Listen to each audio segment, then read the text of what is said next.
Hello! How are you guys doing? Today, let me ramble a bit about the clan Stygian from the monster trade. Stygian is the spell-heavy clan. Most of their creatures actively get better as you cast spells on their level. They offer the best spell damage output and frostbite, which devastates bosses. Their win condition is very reliant on building up multiple levels and stacking either spell weakness or frostbite. This means they don't gain much from their secondary clan, as your best creatures and best spells are already available to you from the get-go. Hellhorned are great for their cheap armor and array of effect spells. Awoken is great for the healing, which is amplified by increased spell damage. And Umbra is great due to the number of zero-cost spells available to them, which triggers incant at no cost. Picking Stygian gives you access to Frostbite, Sap, Offering, Incant, Firebound and Spell Weakness keywords. Frostbite ticks each turn, then reduces its count by 1. Sap reduces the enemy's attack. Offering casts your spells when they are discarded. Incant is triggered by casting spells and does something based on the nature of the incant. Firebound spells are only available to cast on the level just below the pyre. Spell weakness doubles your spell damage for its first stack, then triples it for the second, increasing multiplication by 1 for each application. Also, you get access to Incant, gain 1 armor, minor upgrade at the Merchant of Steel. Your champion Tethys is very fragile no matter how you look at it, so you don't necessarily gain much from going in deep into one tree. I think her most impactful build is Heavy Frostbite, but you can splash spell weakness or reduced cost for spells depending on your deck. Most other champions don't have that kind of freedom. My actual opinion of Stygian isn't very high. The clan as a whole contains some very redundant cards and their champion isn't particularly good in the early game.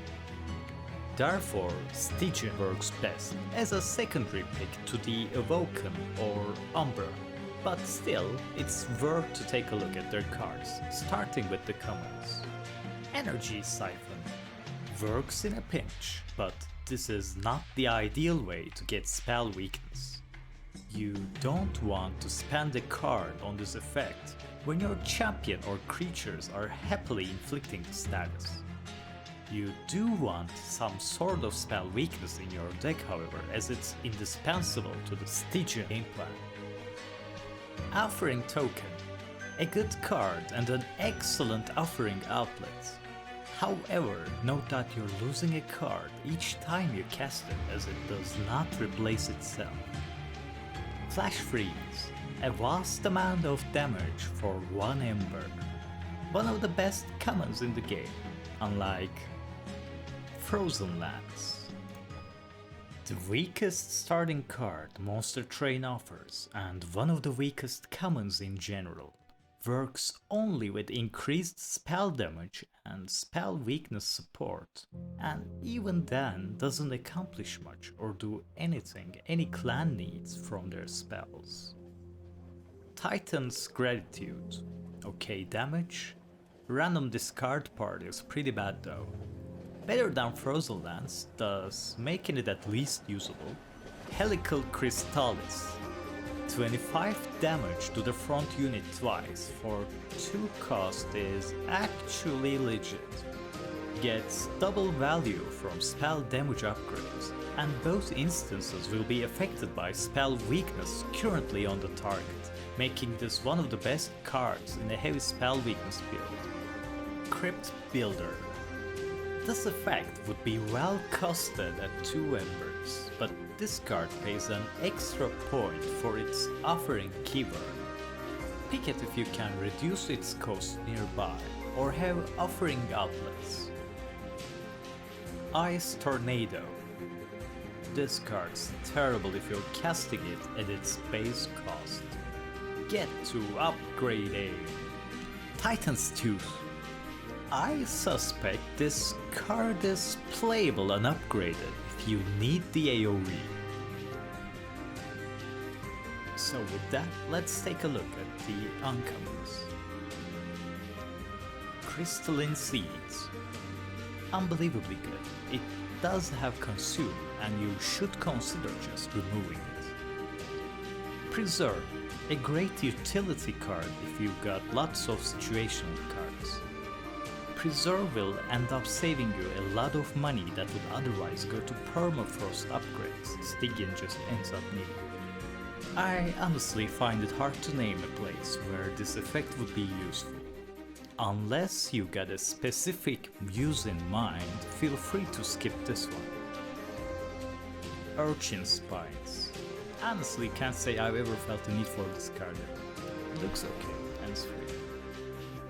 Cold Kalia, a staple creature. Sweep with Frostbite means backline is dying real soon, and Frostbite also ends up killing front lines fairly easily. Cuttlehex. This guy is a lot better than it looks, especially if you haven't been able to purge your deck.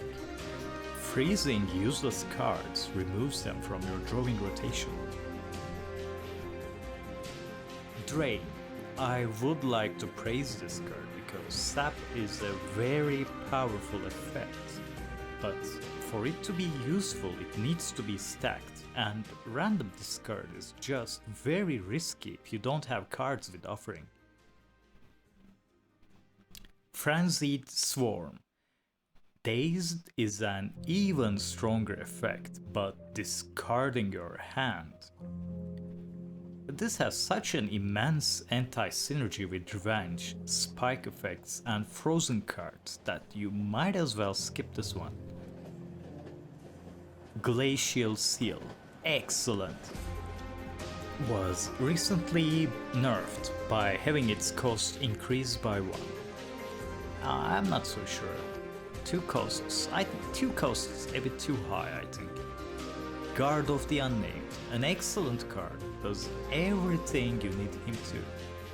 However, Titan Sentry is such an off-the-charts, bonkers card that you should pick Titan over Unnamed every chance you get.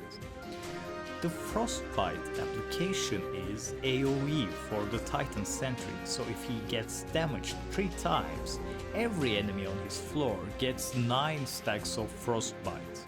That's absurd. Guardian Stone. Good because it has Incant on it. You'll be casting a lot of spells as Stygian. Ice Storm. This one's a better Ice Tornado, but you need to upgrade. Icy Xylophyte is very similar to Cold Kalia, but applies spell weakness to the whole enemy line. Again, very good for her cause. Mollusk Mage. Excellent. This is everything you want in a card, which is extra spell damage. Nameless Siren. This one's better than it looks. She can do some hard work if you can get a multi-strike on her. However, you probably have Cold Kalia or Icy Xylophyte vying for her place, and that doesn't bode well for her. Siren of the Sea is worst of the bunch in my opinion. Pick her if you really need her. The Incant effect is nowhere near as strong as others. Guardian Amulet. Strong. Pricey. Probably not worth. Works well if you got a Hellhorned alliance and are working towards armor synergies, as that playstyle is very spell heavy. And what about the rares? Spike of the Stygian. Well, its Frostbite component was heavily buffed just recently, so it's pretty good now. Harness the Titan. Give this bad boy holdover and watch the imminent explosions. An excellent card, makes runs. Ice Empire. Don't even bother if you can't get permafrost on it. Lodestone Totem. Absurdly strong. One thing to look out for is that enemies reduced to 0 attack will no longer attack you thus not triggering any spikes or revenge mechanics you might have. Now nerfed to 3 amber cost, probably making it unusable. Offering Monument. Pretty awesome in that it boosts your card draw when you need it. A very good card. Siren Song. A Pirebound is very difficult to make use of, but if you can manage, it's fairly strong. Deep Offering. Very good. You will most likely be drawing more than you have discarded anyways, making this a great trade for you. Gifts for a Guard. Another excellent card, but do note it does not specify damage spells for its effect. If you got lots of utility cards, you might have to skip this one, as giving your Reform or Morsel summoning cards consume might mean it's game over in extended boss fights. Hoarfrost Effigy. A boss killer if you can draw it at the right time. I can't possibly rate this one high, as it's too dependent on a heavy frostbite build and having a boss rampaging around. Ancient Synergy. Very cost heavy, but this will shred anything in the game in short order, as every race but the Melting Remnant has spells as starting cards, which means your initial deck will have at least 10 spells in it. But what about the Relics?